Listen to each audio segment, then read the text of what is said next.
Hello সবাইকে। তো দিদির বাড়ি এসেছিলাম, তো সেটা দেখেছিলে। তো বাড়িতে আসার পরেই হচ্ছে এদের দুজনের এই অবস্থা। আমার মেয়ের এখানে মাটি ঘেটে হয়নি, তারপরে মানির বাড়ি গিয়ে ওকে ধুলো ঘাটতে হবে।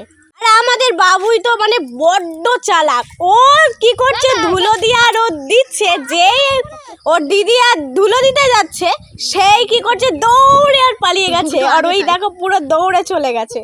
পেছন পেছন আমার আরেক ছেলে দৌড়েছে ওটাকে ধরবে বলে। এদের কীর্তি দেখে আমরা হাসবো না কি করবো আমরা নিজেই জানি না।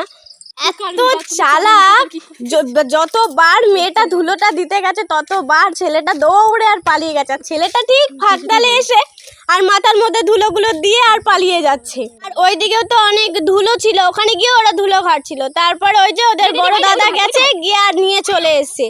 আর এদের তো ধুলো ঘাটা মোটা শেষই হয় না। আর দেখো এদের যা অবস্থা, এর পিঠ দেখো, আর এর মাথার অবস্থা দেখো কি অবস্থা। আমার আর দিদি পুরো পাগলই হয়ে যাব আমরা।